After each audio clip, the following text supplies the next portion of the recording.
بسم اللہ الرحمن الرحیم۔ معزز خواتین و حضرات، السلام علیکم ورحمۃ اللہ وبرکاتہ۔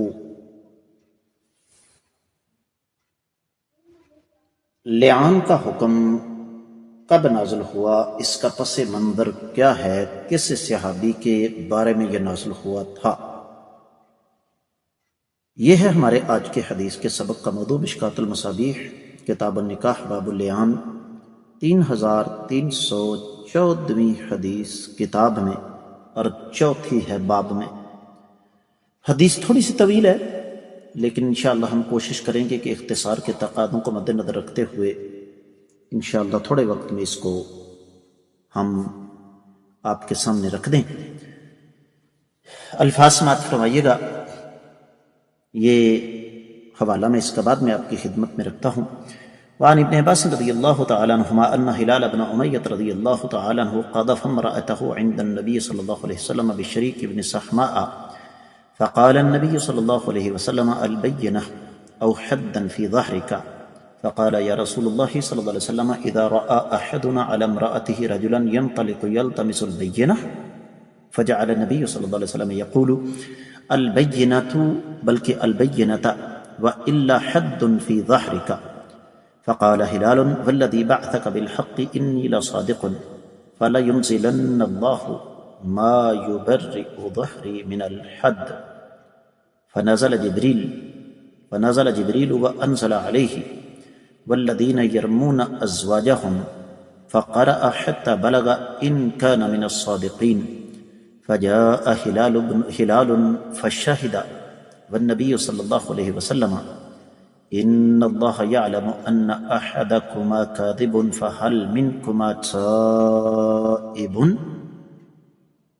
ثم قامت فشہدت فلما كانت عند الخامسة وقفوها وقالوا انها موجبة فقال ابن عباس رضی اللہ تعالی عنہما فتلکأت ونکصت حتى ظننا انها ترجع ثم قالت لا افضح قومی سائر اليوم فمضت وقال النبی صلی اللہ علیہ وسلم ابصروها فإن جاءت به اکحل العینین سابغ الالیتین خدلج الساقین فهو لشریک بن صحماء فجاءت به كذلك فقال النبي صلی اللہ علیہ وسلم لولا ما مضى من کتاب اللہ لکان لی ولها شأن رواہ البخاری۔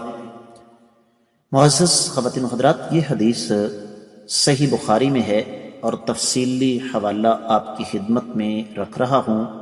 کتاب ہے تفسیر القرآن، باب ہے تیسرا، قولہ وَيَدْرَأُ عَنْهَا الْعَذَابَ أَن تَشْهَدَ 4 شہادات بِاللَّهِ إِنَّهُ لَمِنَ الْكَاذِبِينَ 4447، 6858، 5316، 310، 307 اور 2671 صحیح بخاری میں۔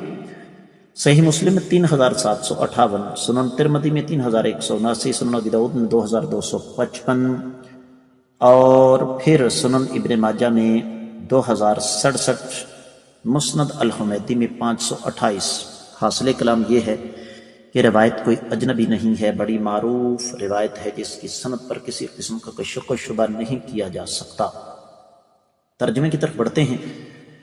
ترجمہ کیا ہے؟ انسان کو ہلا دینے والی ایک داستان ہے۔ سیدنا عبداللہ بن عباس رضی اللہ تعالی عنہما ارشاد فرماتے ہیں کہ ہلال بن امیہ رضی اللہ تعالی عنہ نے آقا علیہ السلام کے پاس اپنی بیوی پر شریک بن صحماء کے ساتھ زنا کی تہمت لگائی۔ آقا علیہ السلام نے فرمایا ثبوت پیش کرو ورنہ تم پر حد قائم ہوگی۔ وہ فرمانے لگے اللہ کے رسول صلی اللہ علیہ وسلم، کیا ہم میں سے کوئی شخص اپنی بیوی کو زنا کی حالت میں دیکھے تو کیا وہ گواہ تلاش کرنے چلا جائے؟ آقا علیہ السلام نے فرمایا گواہ پیش کرو ورنہ تمہاری پشت پر حد قائم کی جائے گی۔ سیدنا ہلال رضی اللہ تعالیٰ عنہ نے عرض کیا اس ذات کی قسم ہے جس نے آپ کو حق کے ساتھ مبعوث فرمایا، یقیناً میں سچا ہوں۔ اللہ ایسا حکم ضرور نازل فرمائیں گے جو مجھے حد سے بچا لے۔ جبریل امین تشریف لائے اور آقا علیہ السلام پر یہ آیت مبارکہ آقا علیہ السلام تک پہنچائیں۔ جو لوگ اپنی بیویوں پر تہمت لگاتے ہیں چلتے چلتے آخر میں ہے اگر وہ سچوں میں سے ہے۔ سورۃ النور کی یہ حد والی آیات مبارکات ہیں۔ سیدنا ہلال تشریف لائے تو انہوں نے لعان کیا، گواہی دی۔ آقا علیہ السلام فرما رہے تھے یہ طے شدہ بات ہے کہ تم اور تمہاری بیوی دونوں میں سے ایک جھوٹا ہے، تو کیا وہ توبہ کرنے کے لیے تیار ہے؟ پھر وہ عورت کھڑی ہو گئی، اس نے گواہی دی یعنی لعان کیا۔ جب وہ 5ویں گواہی پر پہنچی تو لوگوں نے اسے روکا اور انہوں نے کہا کہ یہ 5ویں گواہی واجب کر دینے والی ہے۔ سیدنا عبداللہ بن عباس رضی اللہ تعالیٰ عنہما فرماتے ہیں اس عورت نے توقف کیا یعنی رک گئی، خاموشی اختیار کی۔ ہم یہ سمجھے کہ یہ اپنے موقف سے رجوع کر لے گی یعنی اعتراف کر لے گی۔ پھر اس نے کہا میں اپنی قوم کو ہمیشہ کے لیے رسوا نہیں کر سکتی۔ اس نے 5ویں گواہی بھی دے دی۔ آقا علیہ الصلوۃ والسلام نے فرمایا دیکھتے رہنا، اگر یہ سرمئی آنکھوں والے، بڑے سرین والے، موٹی پنڈلیوں والے بچے کو جنم دے تو وہ شریک بن صحماء کا ہے جس پر تہمت لگی ہے، اور اس نے اسی طرح کے بچے کو جنم دیا۔ تو آقا علیہ الصلوۃ والسلام نے ارشاد فرمایا اگر اللہ کا حکم یعنی لعان کے بعد حد جاری نہ کرنے کا حکم پہلے سے نہ آیا ہوتا تو میں اسے ضرور سزا دیتا۔ معزز خواتین و حضرات، حدیث کے بارے میں بہت کچھ کہا جا سکتا ہے اور کچھ کہنے کی بھی ضرورت نہیں ہے، مجبوری ہے، اللہ تعالیٰ نے ہمیں ذمہ دار بنایا ہے، تو اس ذمہ داری کا تقاضا یہ ہے کہ ہم کچھ نہ کچھ آپ کو اس حوالے سے ضرور بتائیں۔ سب سے پہلی چیز تو یہ کہ کسی پر زنا کی تہمت لگانا حرام ہے، کیونکہ اس کے لیے کم از کم 4 گواہوں کی ضرورت ہوتی ہے۔ لیکن میاں بیوی میں آ کے یہ معاملہ ٹل جاتا ہے، بدل جاتا ہے۔ شوہر اگر بیوی پر ایسی کوئی تہمت لگاتا ہے تو اسے یقینی طور پر 4 گواہ تو نہیں پیش کرنے کا حکم، اس کے لیے پھر لعان کا راستہ ہے۔ اور پھر اس حدیث سے یہ بھی پتہ چلتا ہے جو ہمارا اصل موضوع ہے، جس طرح میں نے ابتدا میں عرض کیا کہ لعان کا حکم آیا ہی سیدنا ہلال بن امیہ رضی اللہ تعالیٰ عنہ کے واقعے کی صورت میں تھا۔ پھر اس حدیث سے یہ بھی پتہ چلتا ہے کہ اللہ تعالیٰ کے بعد بندے ایسے ہیں جو رب کائنات پر جو توقع رکھتے ہیں اللہ تعالیٰ وہ ضرور پوری فرماتے ہیں۔ سیدنا ہلال رضی اللہ تعالیٰ عنہ نے فرما دیا تھا کہ میرا رب مجھ پر میرے بارے میں یقیناً کو حکم نازل کرے گا، تو یقیناً اللہ تعالیٰ پھر اپنے بندوں کو نامراد ناکام نہیں کرتے، تو اللہ تعالیٰ نے یہ حکم نازل کر دیا تھا۔ شریک بن صحماء یہ انصار کے حلیف قبیلے بنو بلی سے تھے، اور سیدنا ہلال بن امیہ کا تعلق انصار کی اوس قبیلے کی شاخ بنو واقف سے تھا۔ تو انسان ہونے کے ناطے سب کچھ ہو جاتا ہے۔ پھر اس حدیث مبارکہ سے ایک اور چیز ہمارے سامنے آ جاتی ہے، اور وہ یہ ہے کہ بعض لوگ ہر دور میں رہے ایسے جن کے نزدیک آخرت کی سزا کے مقابلے میں دنیا کی ذلت اور رسوائی مقدم تھی۔